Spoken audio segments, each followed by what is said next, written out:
From Nation Center, this is AM Live. Many thanks indeed for joining us on AM Live this morning. Of course, you know, every Wednesday we have Standing on Guard coming your way. I trust you slept easy. And of course, you've woken up well for this beautiful day. Our guests are already here in studio with us. A lot that we have to discuss today, right? I just want to introduce to you Ambassador Erastus Mwencha, who is the former Deputy Chair of the African Union. Also, we do have with us Dr. Hassan Kanenje, who is the Director at the Horn Institute. We have also Irungu Houghton, who is the Executive Director at the Amnesty International Kenya, and we have with us a military psychologist. This is Major Retired Lucy Mukuria. We're waiting also for Professor Naomi Dama to join us so that we can continue today with our discussions that will be touching on a lot of insecurities that we can say maybe in Uganda when it comes to issues of human rights as well. I think also Amnesty International has been particularly intent following what is happening in Uganda as far as Bobi Wine is concerned, that Uganda MP who is still in the slumbers right now. Also in Turkey, the trade wars that is ongoing, the sanctions that is coming from the US, and we've seen that has actually spooked a bit the lira, and this is affecting also the entire European Union as well. And after other issues that we'll be discussing, of course, we cannot also fail to pay tribute to Kofi Annan. We shall be intensely looking at his life and how he contributed, especially to human rights. Just think over the weekend, we're celebrating the World Humanitarian Day. Irungu Houghton, you want to comment on that? Yes, I mean, I think the passing of Kofi Annan is a great loss to many of us, not just Kenyans, but I think globally. We remember Kofi with a lot of fondness, particularly for his work to resolve our crisis here. But the other thing, I think, in a context where Turkey is part of this issue, is where there is a declining sense of multilateralism, a sense of, look after your neighbor. Kofi Annan will be missed very much. Right. Lucy? Well, I think Kofi Annan was a great leader, a person who tried to do the best that he could. To expect perfectionism is like denying the fact that in leadership there has to be failures. And the question is, in what stride did he address those failures? And I felt like for the remainder of his time after the UN, he lived to redeem himself. That's my personal opinion. But I think you cannot be in leadership and not make mistakes. It's how you conduct yourself after those mistakes have been made that really speak to the person that you are. So he wasn't perfect, not by a long shot. But then again, no leader is. Thank you. Right, Dr. Hassan Kanenje. I do remember Kofi Annan very fondly as a son of Africa and a consummate diplomat who tried to reform the United Nations, but also stood up to the moral hypocrisy of big powers at a time of increasing unilateralism in post-Cold War era. Right. Let's hear from Ambassador Erastus Mwencha. Very much in agreement with what has been said about Kofi Annan. Someone who would be remembered for having saved this country from entering into a precipice that could have really cost Kenya a civil war. And for that matter, I'm not sure that many people understand how the UN works, because even for those things that is blamed for, it is because of the nature of the UN system. Right, thank you very much. And as I've mentioned, that is what we'll be discussing, and after other issues, as musician turned politician Robert Kyagulanyi, alias Bobi Wine, lies at the Makinde military prison near Kampala, where he has been detained. Talk has shifted to the impact the 35-year-old is having on Uganda's politics, having burst onto the scene, I should say, only a year ago, after winning the Kyandondo East by-election last June. Mr. Bobi Wine stands in the middle of arch-rivals Yoweri Museveni, who is 73, and a long-time challenger, Dr. Kizza Besigye, who is 62, causing a significant discomfort to both. And we look at how the MP has succeeded in inserting himself into the center of Uganda's politics and has taken many by surprise. Plus today also, as we've talked, we're going to be looking at the world of Kofi Annan as the world continues to pay tribute to the man who has been described as a diplomatic rock star. We peel back to the life of the man who is or exuded dignity, compassion and modesty. as a stalwart of human rights. That is Dr. Kofi Annan. But we want to see what is happening also here in the country, and we begin, of course, with that story of the Remandis hunger strike and the ongoing hunger strike at the Nairobi area remand and allocation prison has entered its second day, with detainees turning more expressive by pouring out the food served to them over lunch hour. The inmates have been seeking the transfer or sacking of an officer who allegedly caused the death of 7 inmates by brutally battering them. Charity Mwangi set us off. A video inmates claim was taken recently by one of their own shows a seemingly unconscious person believed to be an inmate. The cause of his state of consciousness is not clear, but the situation seemed to further aggravate an already ill-tempered group. On the second day of the hunger strike, the number of participants seemed to have increased and the approach more pronounced. Food was scattered all over the floor, presumably to send a more clear message to the wardens. But a more clear message was directed to the Commissioner of Prisons, Isaiah Osugo. This year, February 2018, there was a major reshuffle of all in charge of prison countrywide. And among those affected was Honorable Mr. To, who was transferred to an unknown station or county. In return, you brought us a problem by the name ACP Samuel Ruto. The current officer who was taken here the other day is strict, is really strict on searches and so forth. So I think this is what they are trying to protest against. They claim that the officer in charge, Samuel Ruto, was involved in gross misconduct such as mismanagement of funds, promoting tribalism, and perpetrating inhumane acts. People's power, brutality, inhuman search done as late as 11 p.m. and as early as 2 a.m. If we have phones in prisons, then crimes in prison, people are calling out, people extorting money from the public, and that is what we intend to avoid. Mr. Ruto has surrounded himself with his tribesmen in all dockets with an intention of oppressing and intimidating remandees and officers.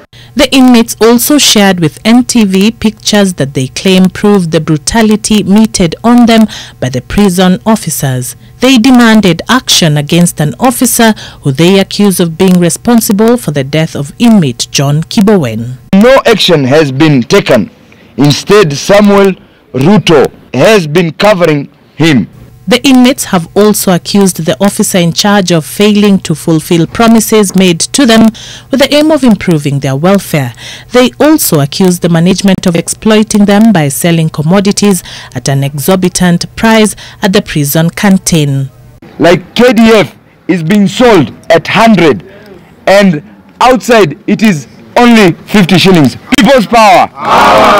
The remandees have vowed to continue with the strike until the Commissioner of Prisons visits the prison to resolve their grievances. Charity Mwangi, NTV.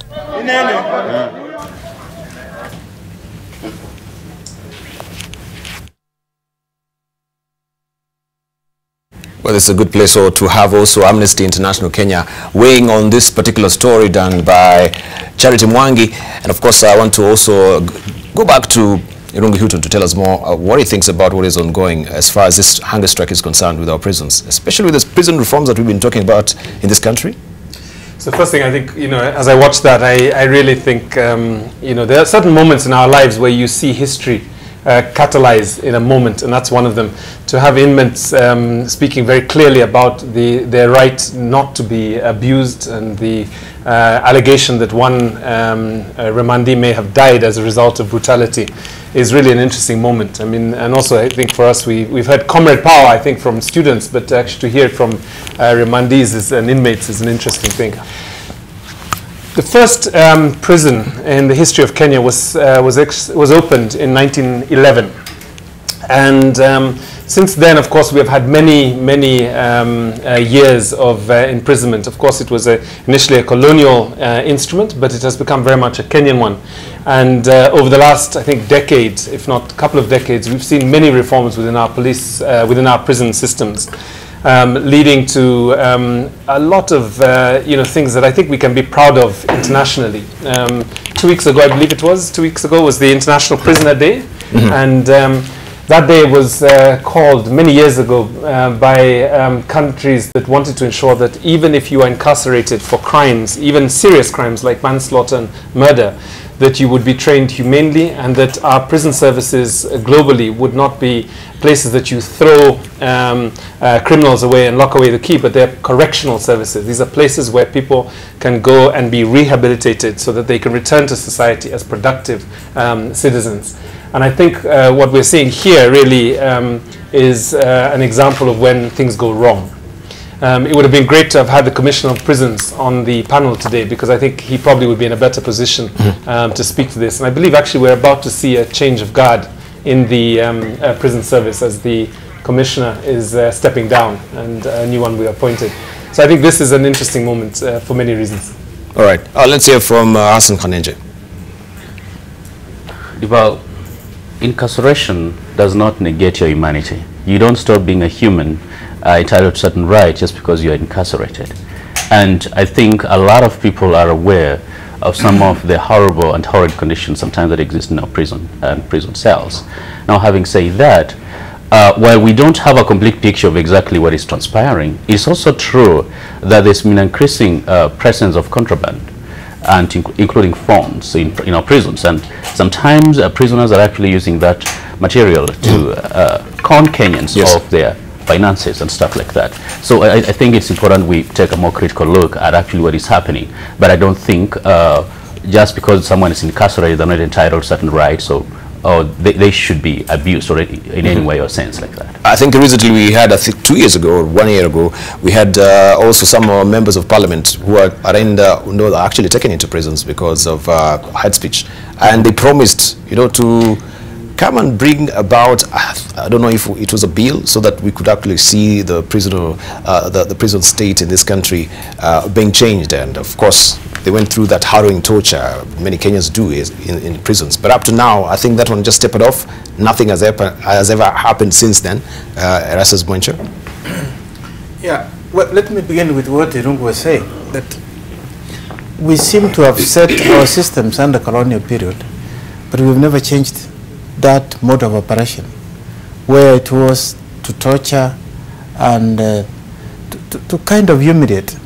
And unless that mindset is changed, we're still going to see this kind of thing. And I think the change has got to be really overhauling the whole system to try and re-educate and reset the whole prison system from being punitive to correctional, which is lacking at the moment.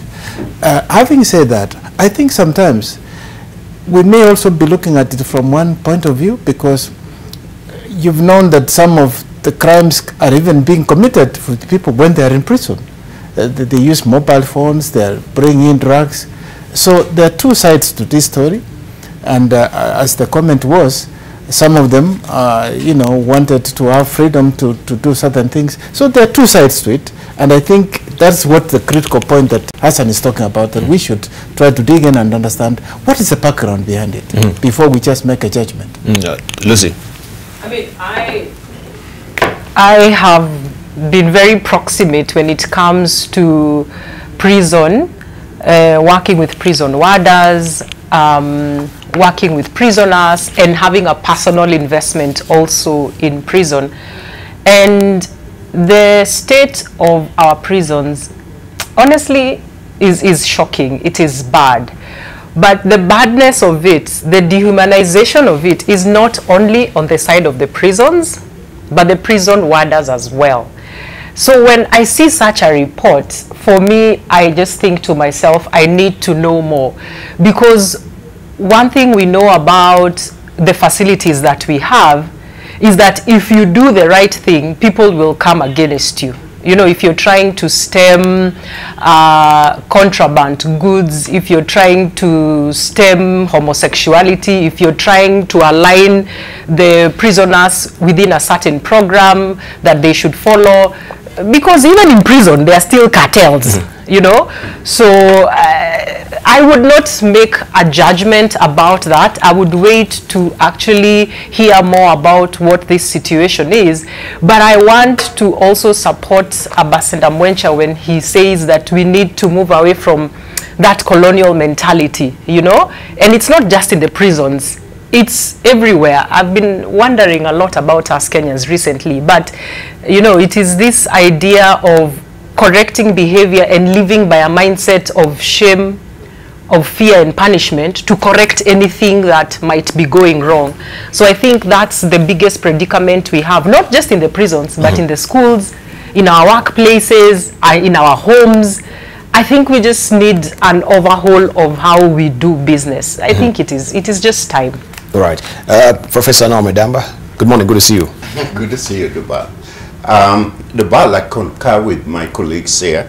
I have the experience of teaching in a federal prison in United States, and it was quite an experience for me. Recently, last year, we graduated a number of prisoners at Langata, and we did something. I put my gun on, and we had all the prisoners wear guns, and they got certificate in entrepreneurship. And the warders that watch that whole situation say, what about us? We need to go back to school. And one of them has actually gone back to school, graduated, and is now been promoted. And this attitude has significantly changed. Because what we need to commit to and have the whole trust in transforming these people so that they become active, productive citizens. That should be the thrust of what we're doing. Right. Just at Debarl, you know, there are a couple of cases. Of course, we weighed in on the case of Ruth Kamande, the death penalty, and I think 3 weeks ago we talked about this here. But one of the things that I was, you know, a number of people brought to my attention was just the number of interesting people that are emerging from prison now, having gone through a correctional process. I mean, people like Wilson Kinyua, who's still in maximum security, but is now paralegal. He actually represents other inmates in our courts, which, you know, 20 years ago would be unheard of. Or you take somebody like Peter Oko, who was initially, he served, I think, close to a decade in prison for a crime he says that he did not commit. And he's now out and is actually running a youth program called Crime Sipoa. And he's very active now in the community, talking to community leaders and making sure that they don't turn to a line of crime. So I think firm correctional services actually work if they're given a chance, and I think, as Lucia said, if they are funded adequately. But these reports that we have from them that people have been killed so far, what are we going to do about it? Well, I think there are a number of organizations that work in our prisons, and I think with the Commission of Prisons, an investigation needs to be done to figure out what are the circumstances. Of course, you know, I think it's difficult to say, those of us on the outside, what exactly happened, but an investigation must take place, and I would request that investigation be made public so that Kenyans can assure themselves that human rights violations are not taking place in our places of correction. All right. Dr. Hananjo, you had something to say? Are we waiting on this? Just perhaps, you know, to close, prisons are not supposed to be a place where people are condemned and punished. They're supposed to be correctional facilities that can rehabilitate people back into society. But I think the conditions and the treatment prisoners normally does not make that or allow that opportunity to happen as things stand today. Right. I think we should have a paradigm shift in the way we deal with our prisoners. Right. Thank you. Right. Now, the increase in the cost of living in Kenya has led to predictions of tougher times ahead, reported widely in the media. But There's a growing feeling among Kenyans that the tough times are already upon the country. Some Kenyans have been forced to skip some meals over the rising cost of living. In Makueni County, a number of residents survive on a meal a day. NTV's Sharon Barang has more on this. At Kamunyolo village in Makueni County, we meet Agatha Wanzila Mutuku, a mother of 5. Gharama imekuwa juu kwa sababu 1,000 nilikuwa naezalisha watoto kwa siku ama 3. Lakini saa hii hata siku moja itoshi. Natumia ikiwa inatosha vizuri labda niwe nimeshika 2,000 lakini bado inakuwa hiyo ipatikani. Agatha is a housewife and they're all dependent on her husband. Of her 5 children, 4 are in school, and she is constantly trying to figure out how they will raise money for the children's needs. And she's not the only one complaining about the harsh economic times. Other people from this county say they have been forced to survive on a meal a day. Ka breakfast hiyo lazima mtu akule. Saa 7 lazima uvuke, kaa kuna pesa. Usiku mtakula tena mtapata. Kaa pesa zitakuwa. Ndakula jioni ya chibugi hakuna chakula. Inakaa hivi. Na saa 8, saa 6 hakuna kitu nakula. Ninakula maji tu. Mbuku says that she was able to educate her 10 children up to university, but if it were today, she doubts if her children would even be able to study. Sharon Baranga, NTV. I wanted also to show you what we have in the dailies today, especially on the cost of living. While this is happening, people are really likely to take special umbrage on this. This is what we have on the Daily Nation today.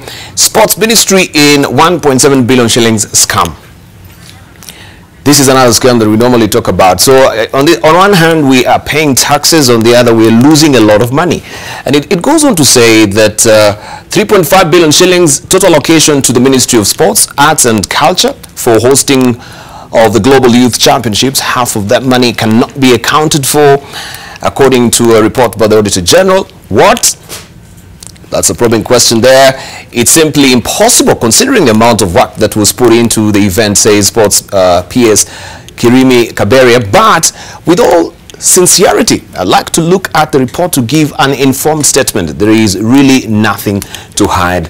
And it says here that half of the money the government pumped into the IAAF World Under-18 Championships in Nairobi last year was stolen. Yet another plunder of public funds.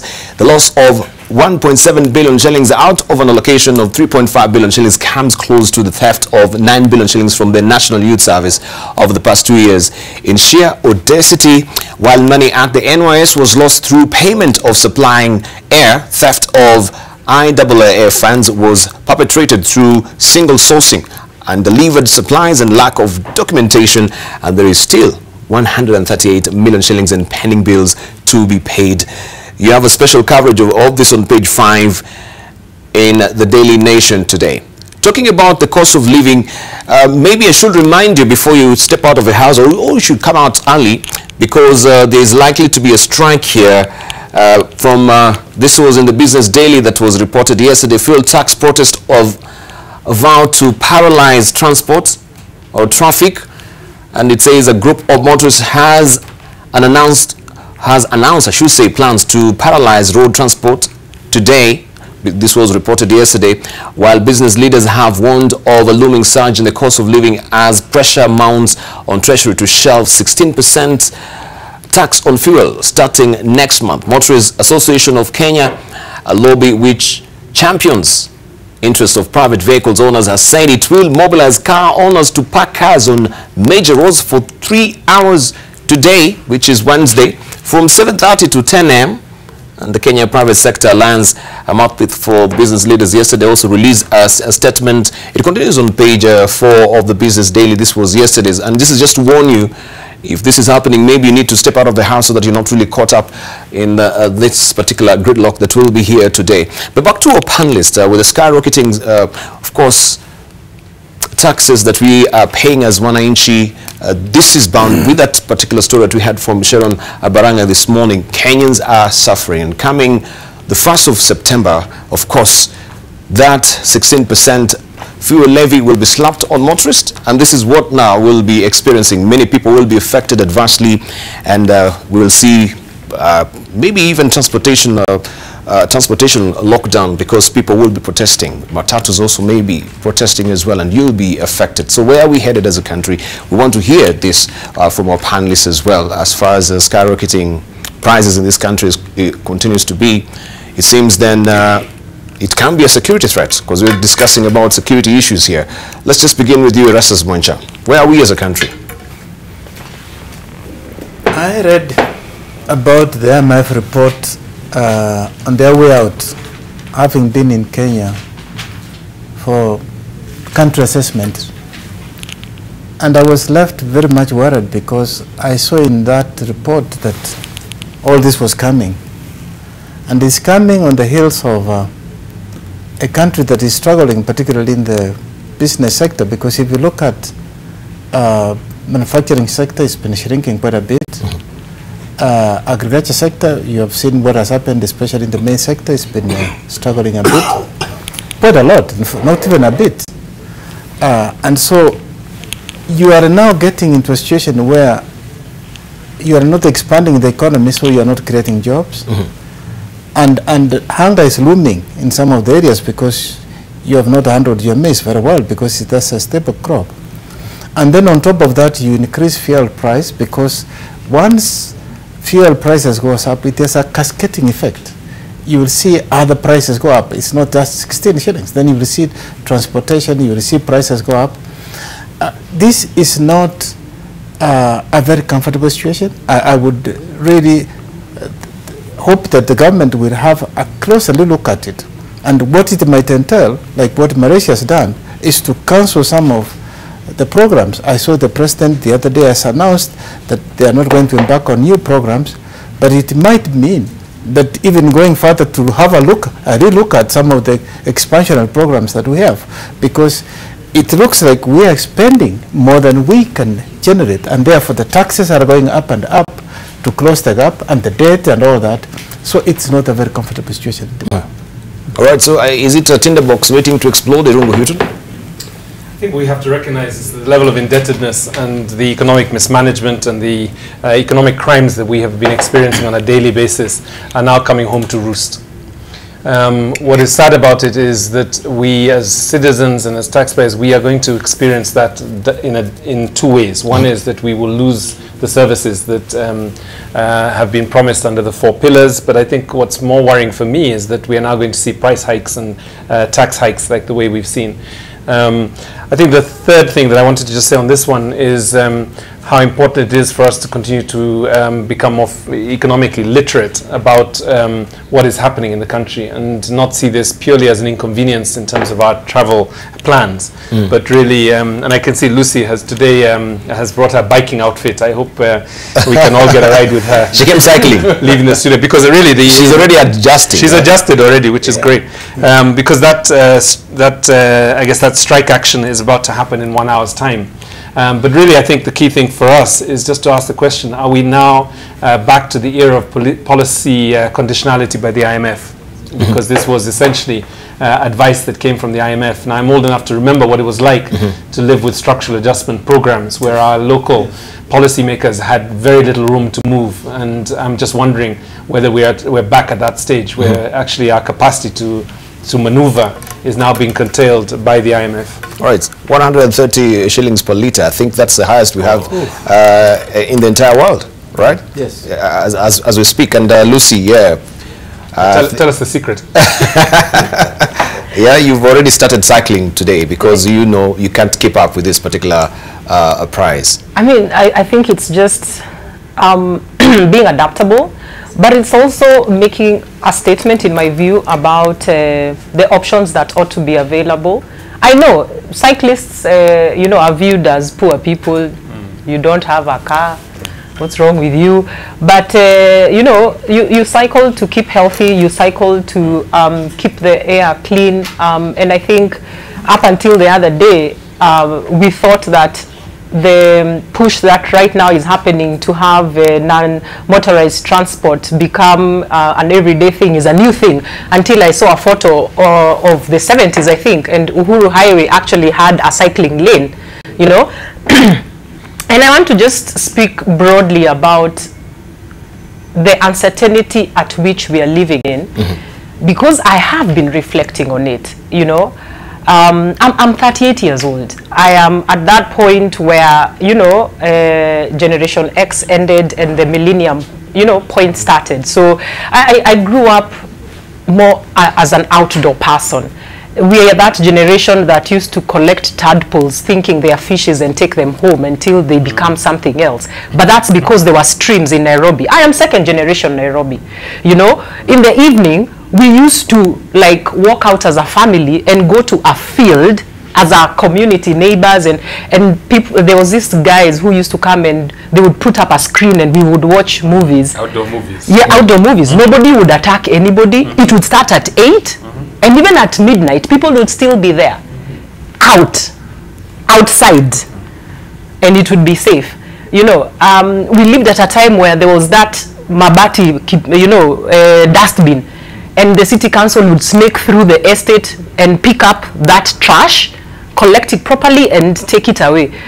We lived at a time when we used to open the blue tap and the complaint used to be, oh, today it looks like Kanjo has not put enough chlorine in the water because it used to be white and the pressure was high. Nowadays, when my daughter even goes to visit people, she says, do you have water today? Because she's conscientious about the water. She knows not everybody has the water, you know. I live at a place where every week my neighbors spend about 1,000 to 2,000 shillings for water. And yet we have our days that we are supposed to get water. And that's what people bargain about nowadays, the days we are supposed to get water. And so I reflect on the Nairobi I grew up with, not just the state of security, but even the ability of policemen to control traffic and everybody followed. Right. I went to a public school. Even in high school. My daughter is in a public school, you know, but you go to certain public schools nowadays and you're like, my child can't go there. So, you know, right now booming business is there for private institutions. You go to hospital, people would come from far and wide to go to KNH. Nowadays, if you go to KNH, if you go to, you know, the side that's not the amenity side, it's because you're poor, not because they can offer the best services. And if you don't have money, you're going to die. Even if you have private insurance, a time comes and they tell you, we can't afford to cover you any longer, jipange. And so you have people who are actually dying at home.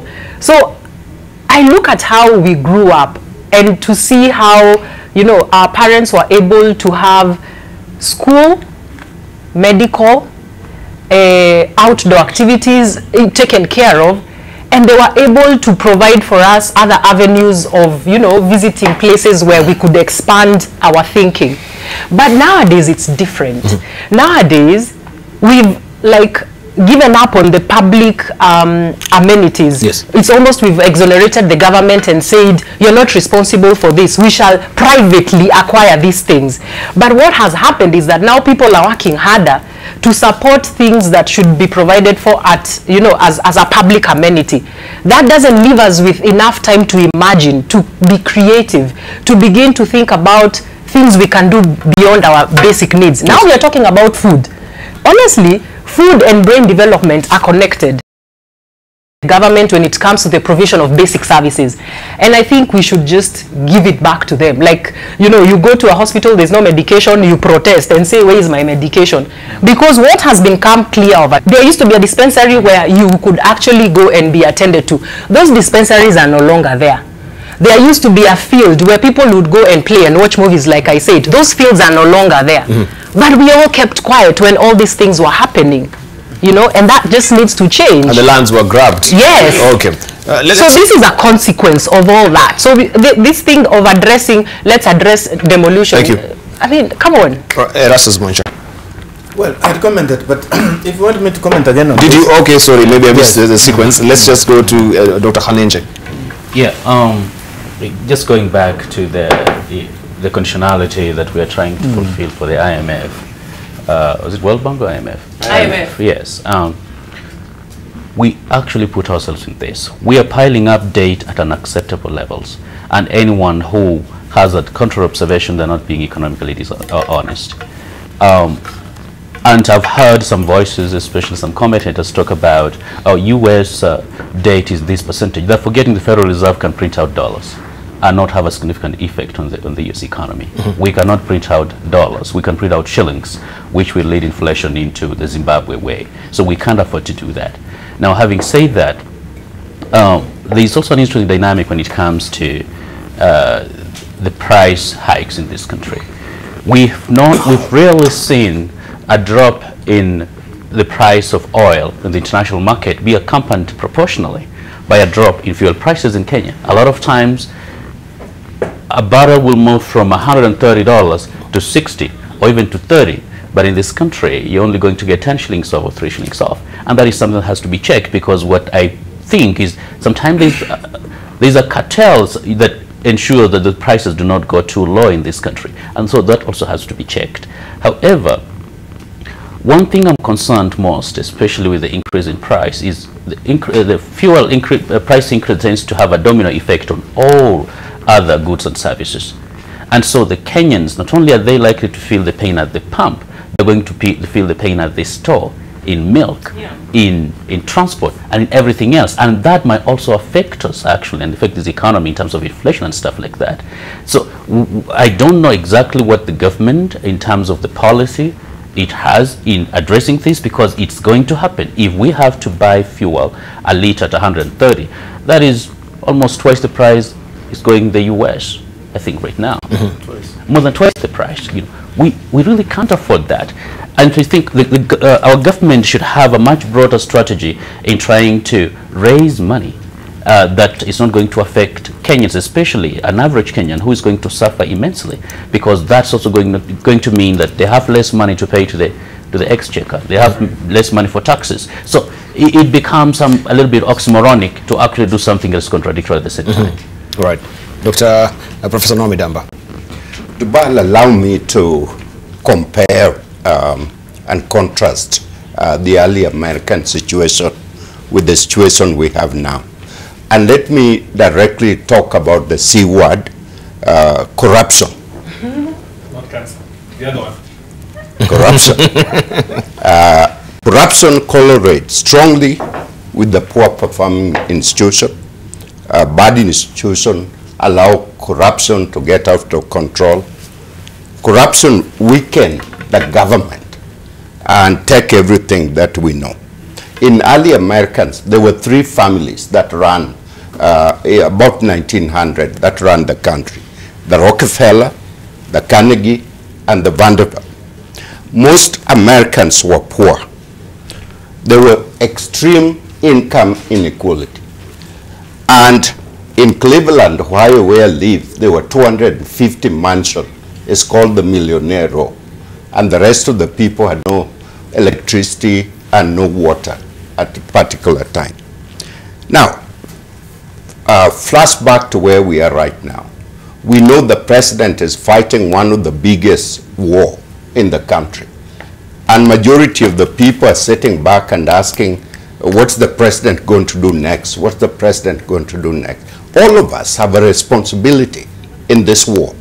Whether you see something, I mean, we're talking about thousands of bags of sugarcane that came from somewhere.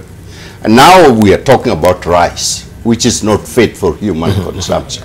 The point is, who brought these people in? And they are being repackaged. Who is repackaging? Why are these people not talking? And unless, and because of corruption, we have millions, billions of our money stashed somewhere by a few individuals. Yeah. So number one, Debarl, we have to get corruption a thing of the past in this country, and we have to create a larger middle class and opportunity for everyone, just the way America is today, in order to revise what is going on. Otherwise, it's out of control. Right. And of course, Lucy has given us a very, telling situation of where we were as a country some few years back, and currently where it is right now. And it's because no one was actually speaking, which brings to mind what the German pastor Martin Niemöller once said. He was also a German cadet in the German Navy, that the first they came for the socialist. Yeah, yeah. And I did not speak because I was not a socialist. Yeah. Then they came for the trade unionist, and I did not speak because I was not a trade unionist. Then they came for the Jews, and I did not speak because I was not a Jew. Then they came for me. Then there was no one to speak for me. But who's speaking for this country? In such a moment where do we make any discernible difference even when we come and have these talk shows and we talk a good game about corruption every day? Are we making any difference? Is anyone really listening? That's the question. Who is speaking for that poor man who is going, with a meal a day? Yet we have scams that we read of every day. You peel the pages of, the dailies, and it's all stories about corruption. Who is speaking? Who is speaking?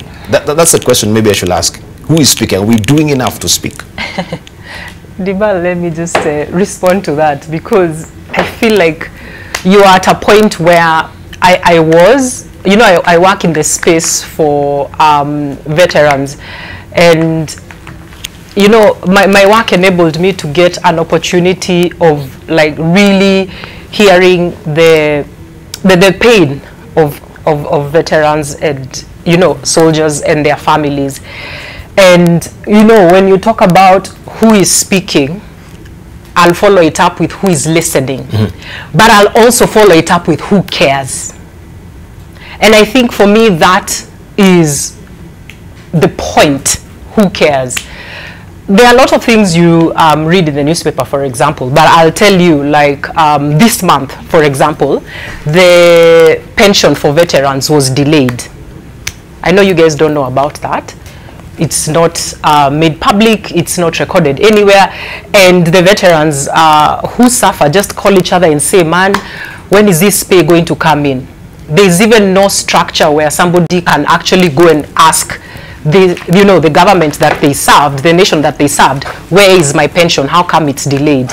And of course that comes back again to not just the lack of a veterans law, but a consciousness and a connectedness with what people go through in this country. So for me, the question comes back to who has enough compassion and empathy to combine that with common sense to be able to address or exploit the structures that are already there to just make things right. And I'm not talking about just legal justice. I think right now it's about social justice, it's about psychological justice, because I think people are angry.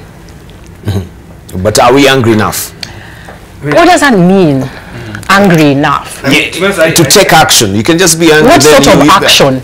Because let me tell you, people are angry, people are raging, and you see it by the way people are treating the people closest to them, their wives, their husbands, their children, people you find on the street. It's like people have this incubated rage. Because another thing you must also accept about our society, we are not emotionally intelligent. Because first of all, the most important, one of the most important emotions, anger. We have demonized anger. You cannot be angry. You should not be angry. And yet it's the most normal human being emotion. So people have just, suppressed everything and swallowed everything. But at some point, there has to be a point where we actually just steam off. We have, and so every reaction is like raging, So Debarl, we, this week I've been in very, very different places. I mean, I've been in Dandora, I've been in deep sea communities, I've been in communities in which really there is a sense of fear almost on a daily basis. In the case of deep sea, the community is really fearful of the forced evictions that happened in Kibra and Makongeni and other places. And they are daily trying to find a way of avoiding that with the Kenya Urban Roads Authority.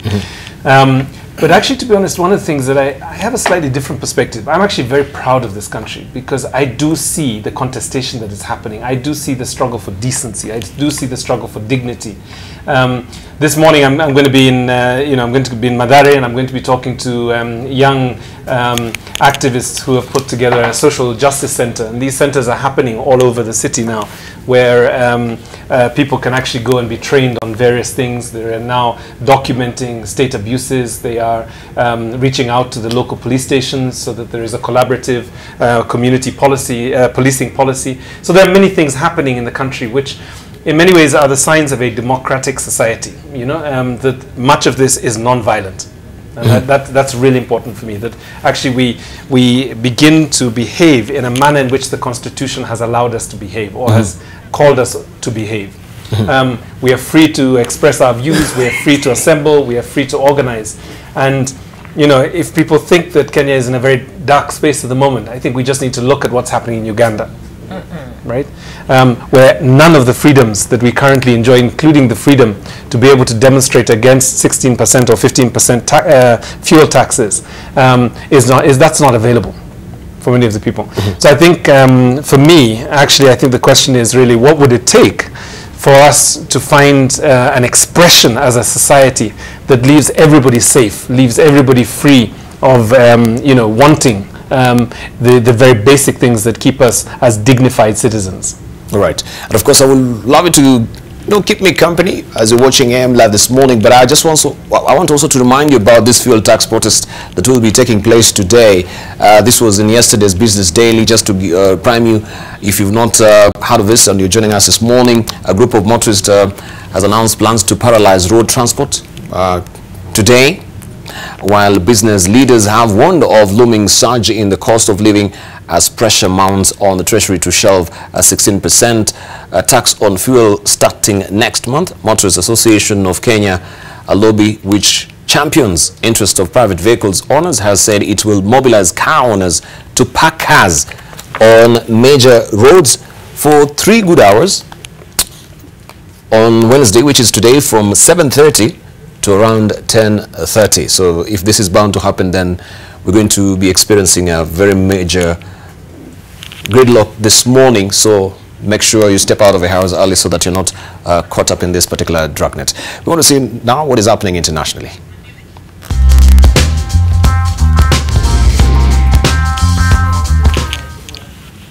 And several explosions were heard in the diplomatic district of the Afghan capital, Kabul, but there was no immediate information on casualties. A security official said the explosion was...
actually been spooked by this particular trade war that is ongoing between US and Turkey as well.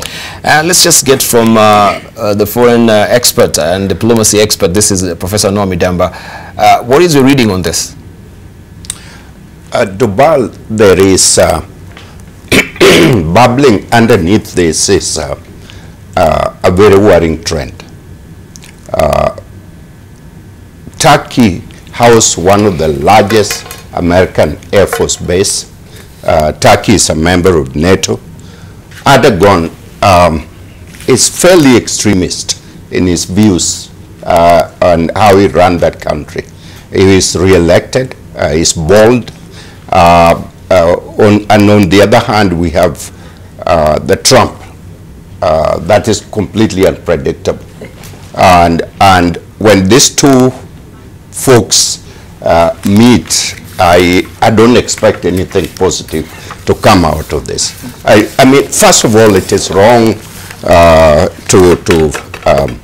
to restrain Andrew Bradson.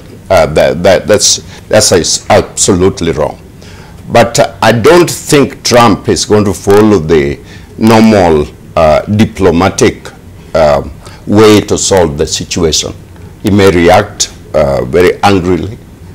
He may take steps and chance to really that will damage the NATO as a group, and it will push Turkey more toward a relationship with the Russian,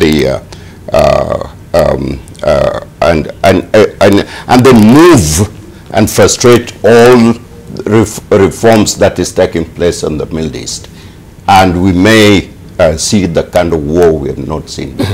This is the crux of the matter. All right. And that's what is bubbling behind this. All right. Dr. Khanenja, this is the nub of the matter. So how is it going to pan out, especially with the European Union? Brexit also is on this as well, as far as the deals are concerned? You know, I think while the type of foreign policy that Trump is advancing today may be playing well to some of his base, it's also hurting his base greatly, especially when it comes to agricultural products. You know, a lot of his supporters also, it turns out they're also farmers, and they live in rural areas, and they're white. Now, one thing that is happening that is, I feel sorry for the future, or at least the immediate future of NATO, because not only does the U.S. has one of the largest air forces in Turkey, in terms of troops, Turkey has one of the largest militaries within the NATO countries. Still is a critical item when it comes to manufacturing weapon systems and stuff like that. When you are pushing Turkey too hard, as a professor just mentioned, you're going to push into the hands further of Russia and further away from the transatlantic relations that have existed since the 1950s. Now, but Trump is doing more than just that, because when you observe his actions, he's not only messing up relations and imposing tariffs against perceived foes, he's imposing tariffs against friends. Now, in the long run, Trump cannot win a trade war with these countries. The U.S. economy is going to suffer. Right now, it's been on the upward trajectory, but that is not going to be guaranteed, in part because as industries and these companies start lacking places to export their products or places to buy cheap material because of counter tariffs, the U.S. economy is going to get to hurt. The trouble with us and the rest of the world is a lot of times when the U.S. economy hurts, we also hurt. And so while we may be watching them as some external drama, we're likely to get affected by Trump's foreign policy. Right. Let's take a short break on that note. When we circle back, we continue with that, with a raft of other issues, especially what is happening in Uganda and also in South Sudan. We still are waiting to know the information about Peter Biara Jack is still in prison, and we need to get an update also of what is really happening so far, and also bear pressure on the government to release Peter Biara Jack, who is one of our panelists here on AM Live, standing on guard when it comes to matters of South Sudan. The peace crisis that is ongoing there in the country. So we take a short break right now. When we circle back, we'll continue with the conversation. Don't go away.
Welcome back. You're watching Standing on Guard, where we keep an eye on the enemy. We turn our focus now on what is happening in Uganda.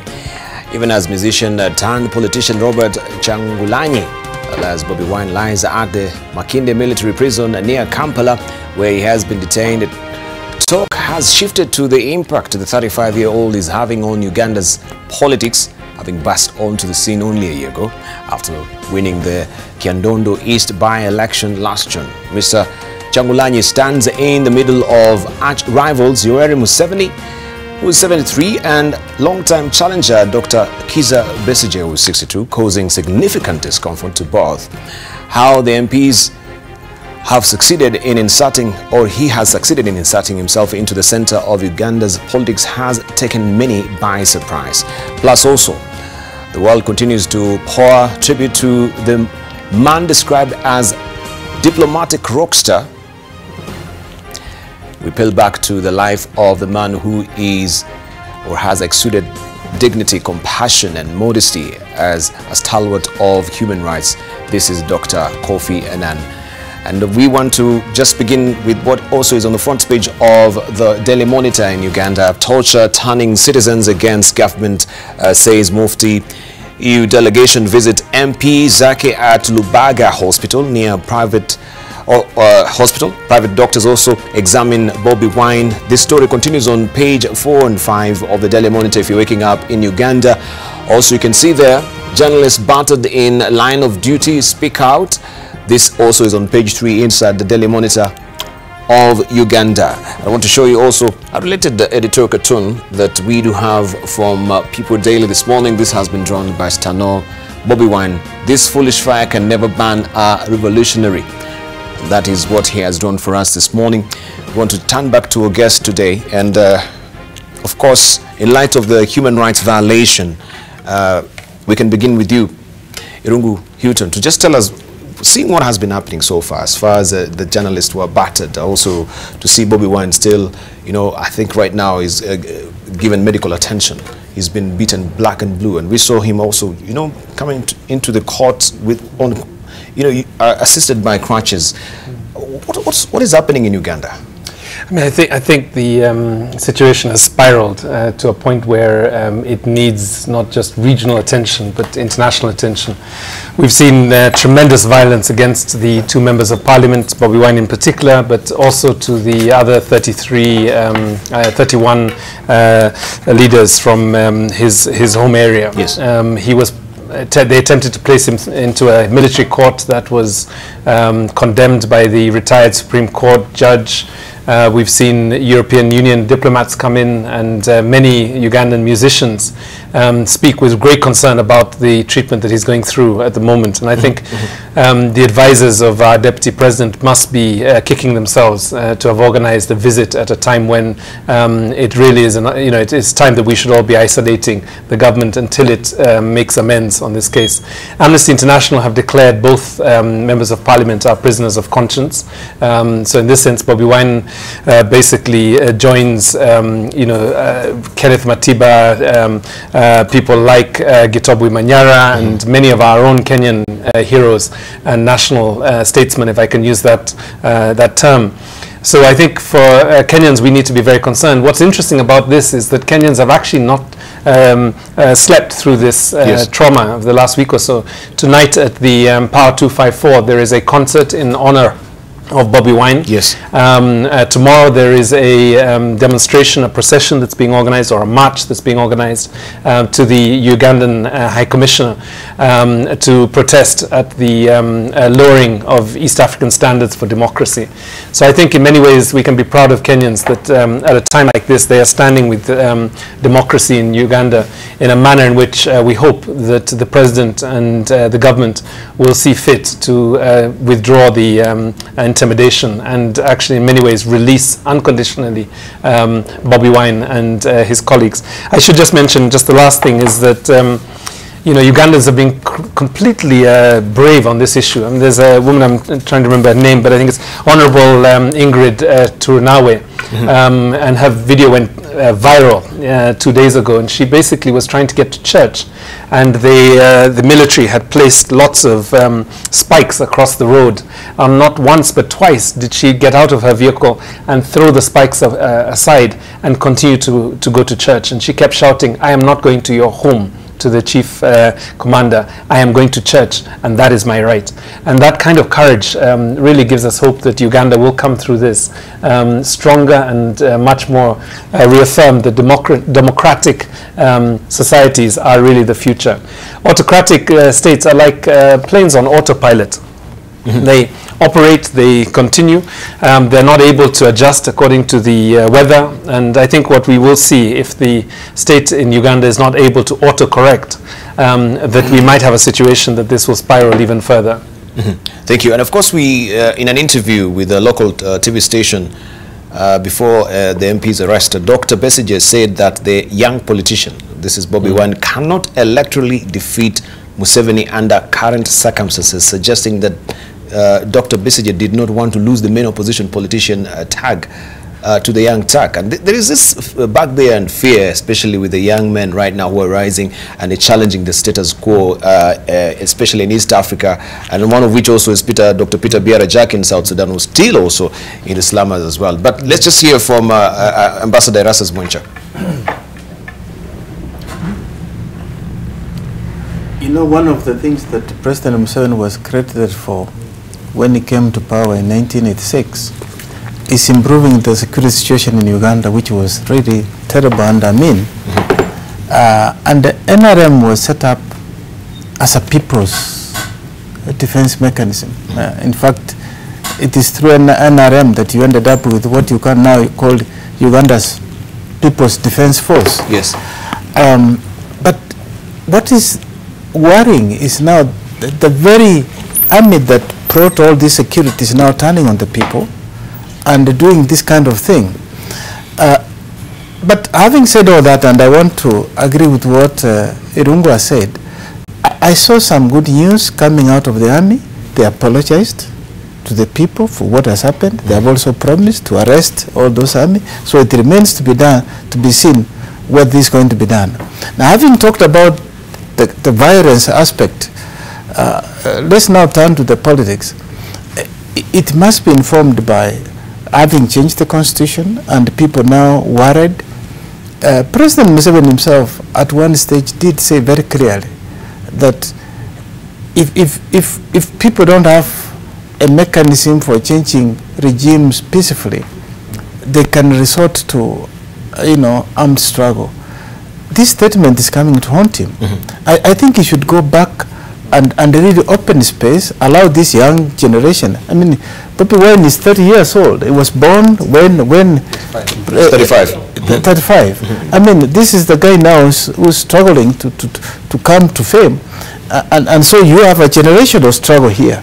And I think it's time that I think he's wise enough, he's courageous enough to call a conference and reset the country, because otherwise Uganda might be going in the wrong direction. All right, so the concept of a generation exit that we were actually taken through here by Dr. Peter Biara-Jack is what is actually happening within the East African community right now. Generation exit, break the status quo, let's have fresh blood also taking, the power mantle.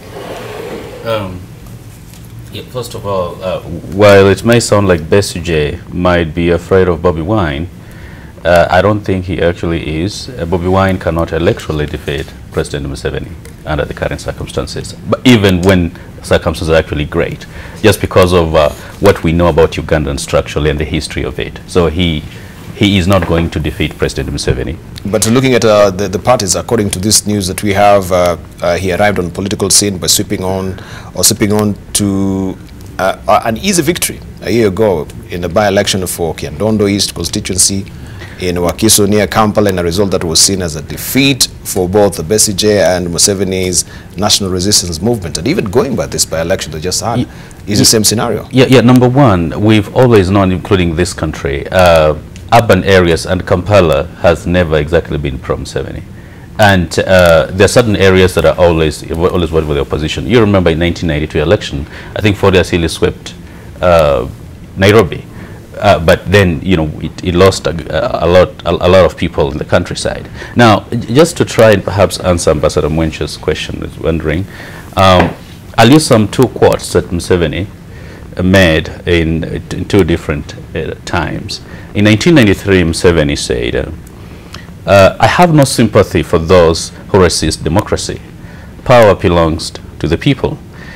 If people don't want you, you should then go and do other things. That was in 1993. In 2017, here in Museveni, I'm not your servant, because this is what some people have been saying. I'm a freedom fighter, and if anybody thinks he employed me, he is deceiving himself.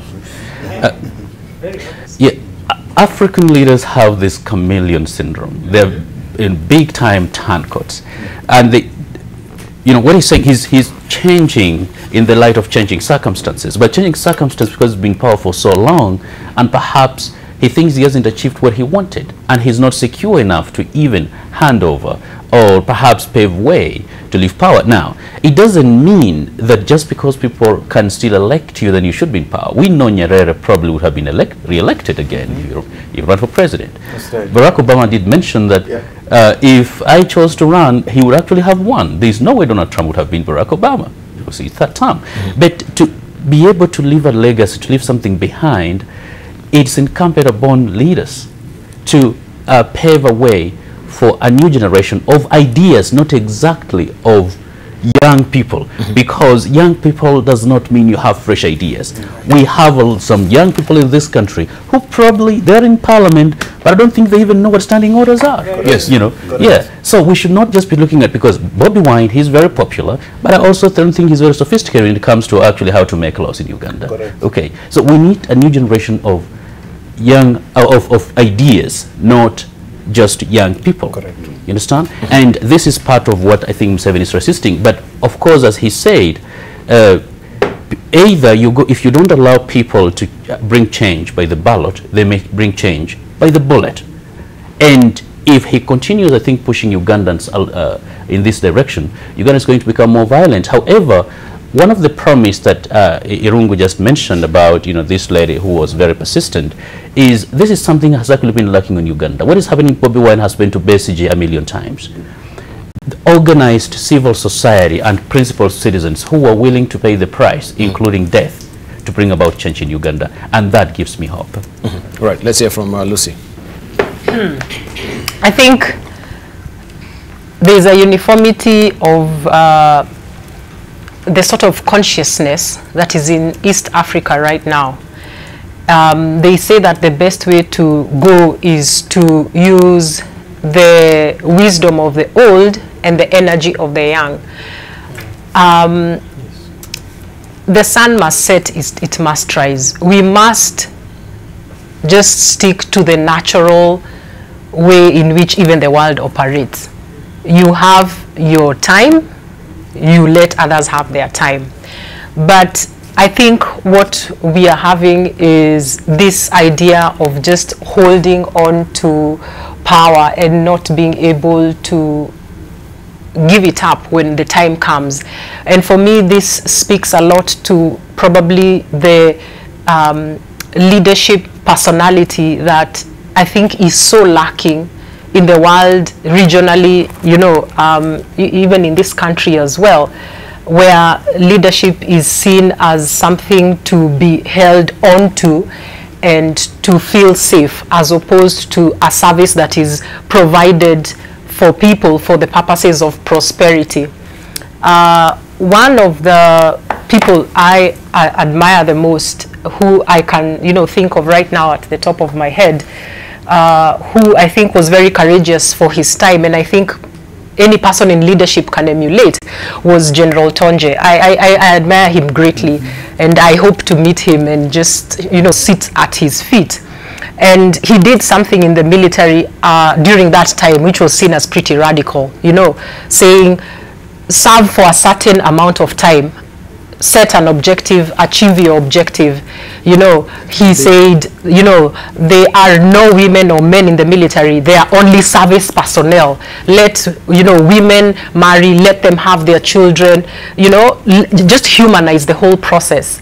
But it's interesting because I think most of the things he put in place were completely eradicated once he left, which is something I'm also seeing, which is what, you know, people get rid of something because of the person who did it. It's just about not the merit of those things, but what the person stands for, like what we are seeing Trump doing about what is happening with Obama.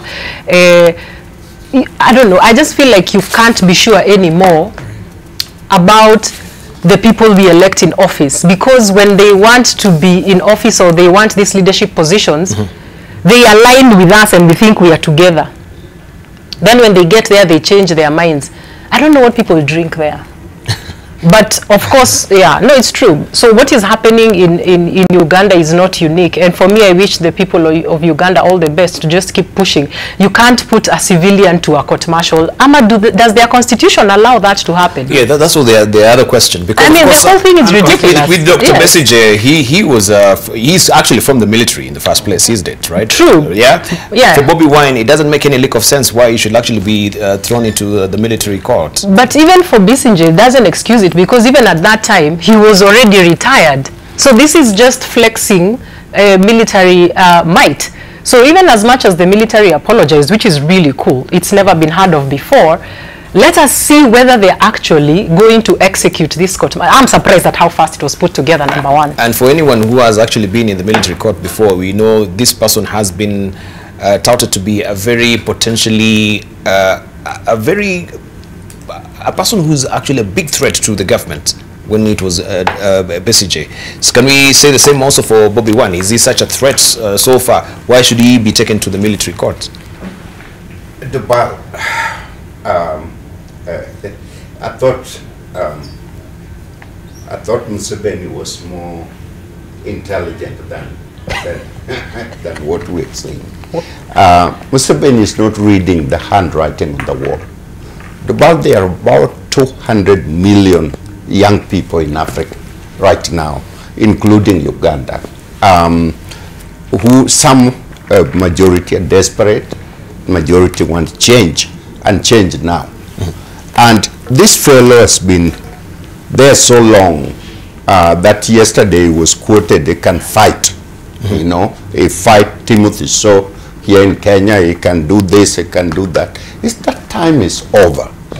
And he needs to look at the transition, move on to take care of his farm and leave the government out for someone else. The issue of governance and corruption and everything else is taking us back to the Stone Age. Debarl, I participate on the Inter-University Council of East Africa. We have one of the most beautiful anthem for the East Africa community. We can do wonders, East African trade, diplomacy, everything we can do. This whole region can move ahead as a package, as part of Africa. But so long as someone in Museveni's role as president of Uganda, we can't go any further. We can't go any further. Right. Let's hear from Rasas Mwencha. Yes, the professor has covered partly in the point I wanted to raise. And there are 2 points I wanted to raise. One is the security aspect and also the economic. Now, the security, Uganda has been occupying a very large space in this region. Because if you look at Uganda's role, whether it's in Somalia, South Sudan, whether it's in Rwanda, whether it's in Burundi or in DRC, and even Kenya,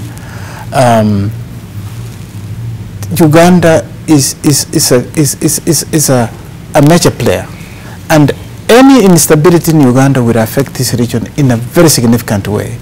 And I'm happy to hear what has happened in DRC, partially that President Kabila has announced that he's not going to contest again. That is really giving relief to the region. And I think we should start to see this kind of situation emerging, that you can have peaceful transition. You don't have to have this kind of contestation in the streets to change, because it affects the economy. And that's the next point I wanted to raise. Because if Uganda is destabilized, Kenya would be destabilized, because Uganda is a major trading partner for Kenya. Uganda is also an exit point for Kenya to go to countries like Rwanda, DRC, and the rest. And so our economy will also be affected. It is of Kenya's interest to see Uganda move out peacefully in this kind of situation. And so I think we shouldn't just look at it and say, well, it is next door. It is really our house also burning. Right. Dr. Khamanji. Yeah, I think what Irungu alluded to, what Kenyans and average Kenyans are doing to be their brother's keeper for the neighboring country is very encouraging. Yes. That we can be able to speak for those sometimes who may not be speaking for themselves or do not have the space to do that. So I think this should continue until Bobi Wine is released from prison. Right, and I'll be remiss if you don't also show this particular picture of Yoweri Museveni and Deputy President William Ruto. And of course here, was he receiving now the Lifetime Achievement Award that we have on the screen right now? And him also going to Uganda this time when I think things are not really looking very flowery, a very tense country right now. What would be your comment, Lucy? Ruto being in that particular country, receiving this Lifetime Achievement Award, I think because you know what is most consternating is the fact that there was a forum for the young people, and yet the young people are the young people having the picture of Bobi Wine in mind is how they're being castigated in that country. Don't you think this was sort of an oxymoron? I've already spoken on it and said, you know, that the advisors to the Deputy President must be at this point kicking themselves, because this was probably the worst weekend to go visit. And particularly, as you said, to attend a youth summit in a context where youthful leadership are being criminalized and brutalized. I guess one of the things I would have expected in that space is really a firm diplomatic statement from the Deputy President on what was happening. And that would have reassured me that the visit would have been worth its while. Perhaps private conversations to call on the President of Uganda to, as Erastus Mwencha has mentioned, you know, to really bring some normalcy and some democratic stability back to the political space that is Uganda. In the absence of any evidence that this happened, I think I can just come back to the the sense that, and actually it's interesting there, there's a tweet there that talks about projects in Kenya stalling, and the Deputy President going to Uganda to launch new projects. So maybe our projects have now regionalized, but I think it's with a light touch. It's with a light touch. I mean, I think in the absence of really a strong statement by the Deputy President in Uganda, one's left unsure what was the purpose of the mission. But I think the focus really is not on the Deputy President's visit, it's really on the concern that all Kenyans and all regional citizens must have in terms of what's going wrong in Uganda currently. All right, so the freedom of the media, because I think journalists also have been battered, beaten black and blue in Uganda. We can talk about that briefly before we also move on to other topics. Lucy? I mean, of course, the freedom of expression, especially in Uganda, it has not been, given that room to swing their cart in full, if I may say so. Yeah, like it's interesting to think about, to expect that a firm diplomatic statement against what is happening can be made, because I think the truth is that there is a silent agreement within, shared among the regional leaders that, this, do unto me as you'd want me to do unto you. That is the silent agreement that is there. So I don't think we are going to be getting that sort of statement coming out. As far as it's concerned, is like, that's your beef, you take care of it the best way that you know, so that even me, when I have that kind of a situation, don't come telling me, Jirani, please, nyorosha hii, this is my house. Let me challenge Lucy a little bit more.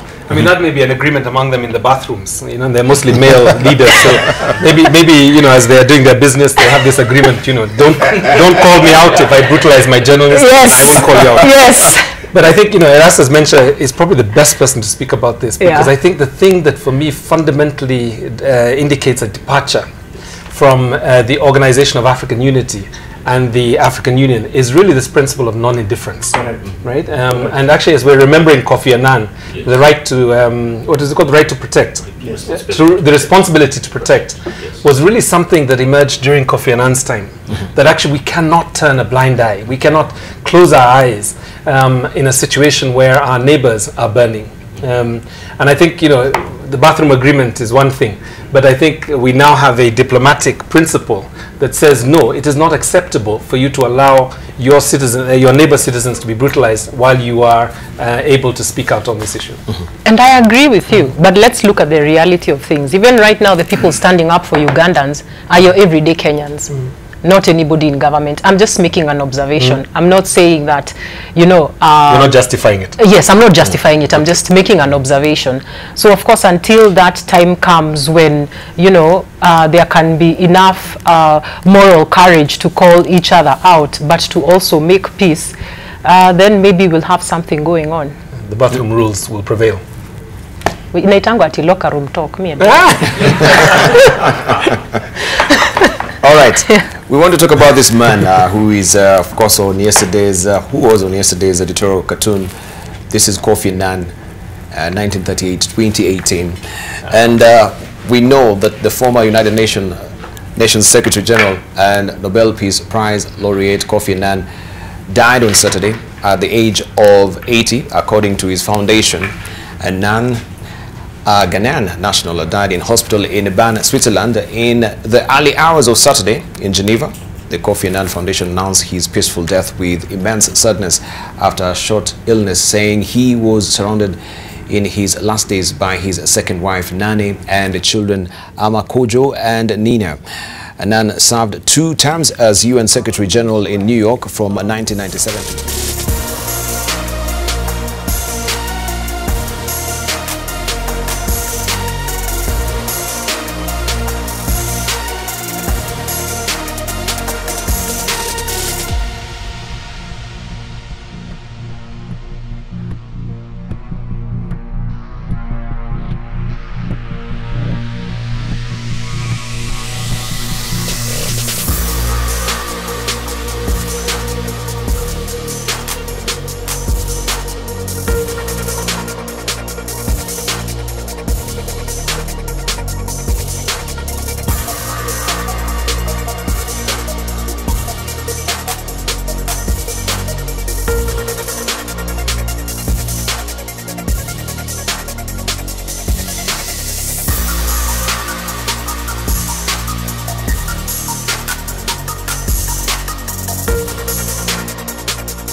for, you know, the rights of humans when we are living in a world that is bedeviled by man's inhumanity to man. He stood as a stalwart of human rights.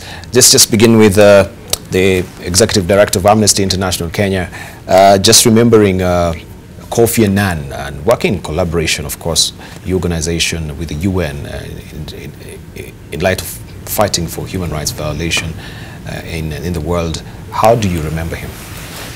Many of my Amnesty colleagues worked with him.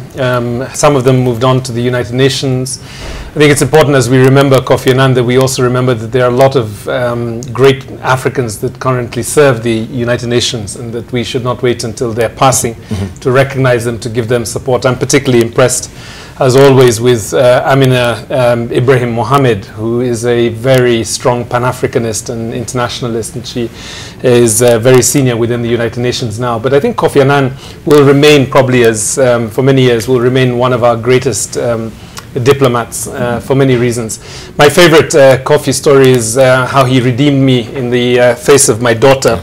And you know, I've met rock stars. I've met, you call him a diplomatic rock star. He was very far from a rock star in some ways, because he was a very humble man, very self-effacing, did not have a huge ego that came into the room, and was literally a listener in many ways. But my daughter said to me, and she never said this when I met with, you know, kind of hip-hop artists, she said to me, "Can you get me an autograph from Kofi Annan?" So I was a bit surprised. My daughter was in her 20s. And I said, no problem. So I actually got an autograph from Kofi Annan. And later on I was asked, that wasn't part of the diplomatic script that we had agreed before the meeting. And I said, no, this one is more important than any diplomatic script I was given. I actually couldn't go home tonight unless I had an autograph from and I was really struck by how human he was, you know, and how, I mean, the word I use sometimes is zen-like, but very peaceful. All of us remember the moment at which the talks kind of looked like they were going to crash, and the man got up, walked out, and went for a walk in Uhuru Park. Yeah. I'm not sure if I've seen a Kenyan politician get up from a meeting that's too hot and just go for a walk in a public space. You know, clear your head, come back to the negotiations, and deliver an agreement. Right. That was Kofi Annan. Right. Listen, Korea. Wow. I mean, like I had said earlier, I think it's important to just appreciate Kofi Annan for the man that he was, the diplomat that he was. You know, like I said, he wasn't perfect. You know, there's an incident that stands out where he literally cost a woman her job who was being sexually harassed. You know, I think that is something that was widely spoken about. And of course, what happened, you know, in Europe and what happened in Rwanda. But like I said, I think he reflected on these things, he apologized, and he spent the rest of his time trying to make up for that. And I think it's important to remember that. It's very important to remember that. And, you know, we can't forget what he did for Kenya.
to me the greatness that no leader is invaluable. But if you look at the legacy of the UN, three things that stand out. He managed to bring the UN from being seen as just you know, a talk shop to economic circles when he launched a major program of Millennium Development Goals, which now have done to become, you know, Sustainable Development Goals. And in this, he was rallying the world to say, no peace, and actually he was able to make a very clear connection between peace and development, and tell the world that you cannot have peace without development, you can't have development without peace. And that is how the world then embraced this principle. But also the UN reform. The debate is still continuing, and particularly changing the UN to be more democratic. As you know, as we still talk, Africa, the entire continent of 55 states are locked out of the UN Security Council, which is, and he is the one who articulated that point. He says, if we are going to be inclusive as part of the millennium, we must also be inclusive in our approach. Thank you. But finally, to me, I remember in particularly on the issue of Kenya. I remember when President Kofi came to Kenya and he was trying to nudge us that let's have talks. We were very reluctant, but when we accepted that principle and really a tribute to our leaders, finally he was able to broker that peace. And it is in that capacity, particularly being in the AU, because that was an AU program, that peace process. I know we had then to interact with him, particularly facilitating his activity in Kenya. And I remember one time meeting with him when at the AU we were complaining that he seemed to be reporting more to those outside than the AU, because he never came to the AU to report what was happening in Kenya at all.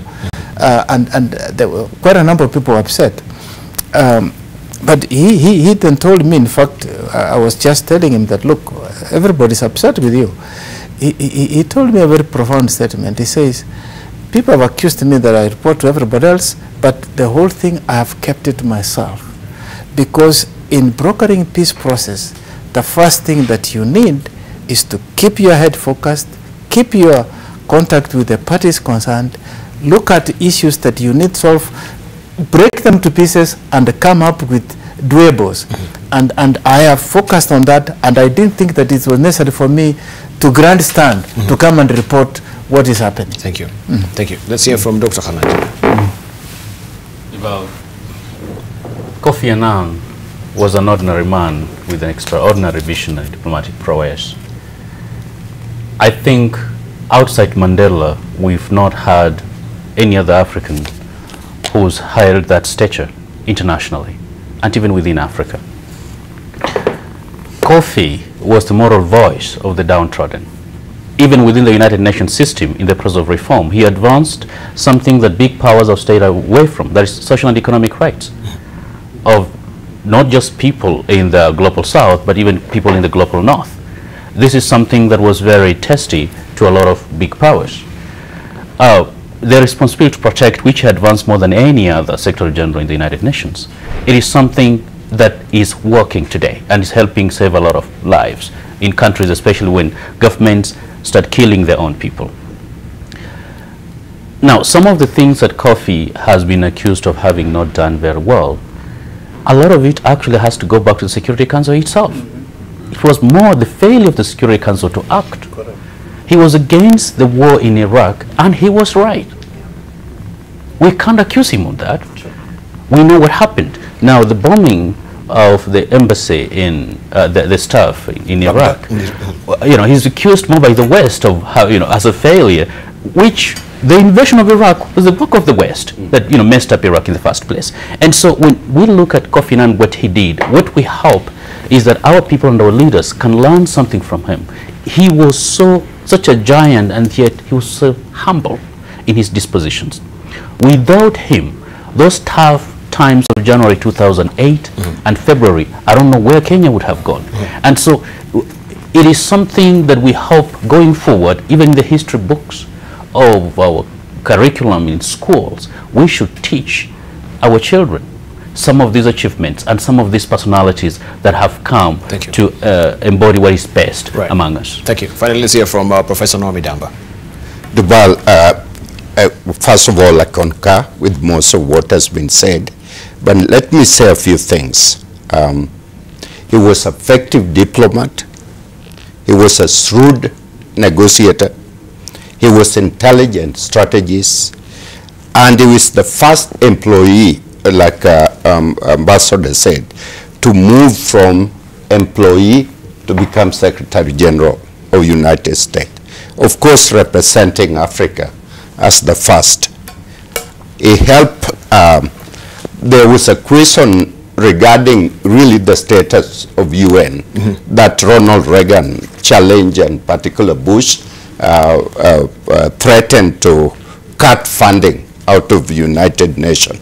And Annan was able to put all that together, apart from solving our post-election problem. But Annan also set up a project in Africa that most people don't know, and it's called AGRA.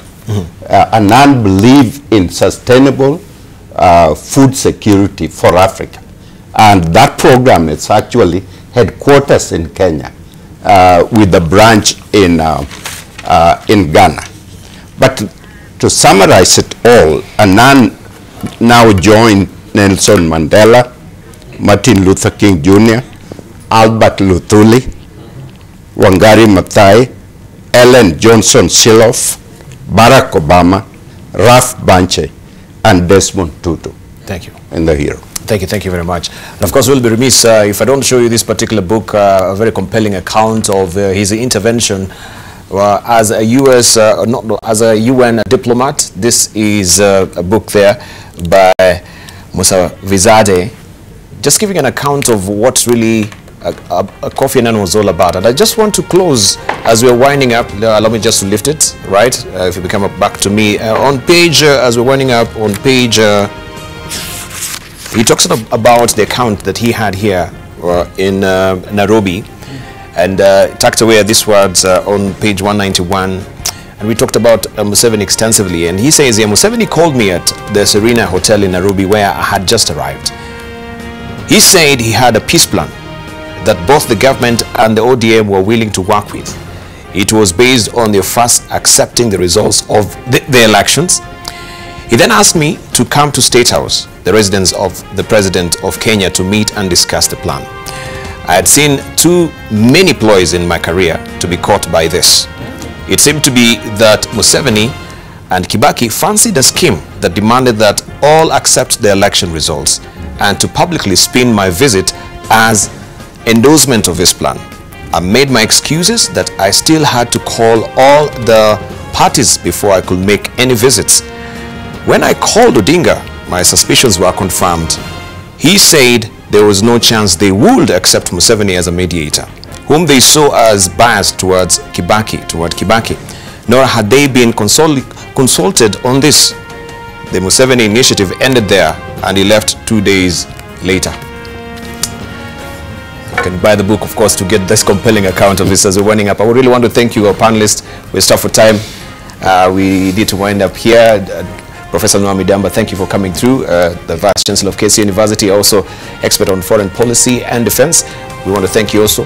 Ambassador Erastus Mwencha, the former Deputy Chair of African Union, thank you for coming through. Dr. Hassan Kanenje, who's the Director of the Horn Institute, thank you for coming through. Irungu Houghton, Executive Director, Amnesty International Kenya, thank you for coming through. Also, we want to thank you, Major Retired Lucy Mukuria, who is a military psychologist and also the CEO of True North. Thank you for coming through this morning. You've been watching Standing on Guard, and thank you for your valued company. Diana, my director, can I just read 1 or 2 tweets from our viewers? They will kill me if I don't. We have Samuel Orutwa, who's saying the Ugandan youth and citizens didn't have an opportunity to express their displeasure on Museveni's decision to make himself life president, removing age limits. Bobby Wine created an opportunity hard to defeat, and he must know Bobby Wine is to many is a hero. Then we have Governor the Dreamer. The hero see values beyond what's possible. That's the nature of a hero, but it makes the whole struggle of humanity worthwhile. I've just been instructed to read 2. And thank you very much for your valued company. I am Debarl Inea.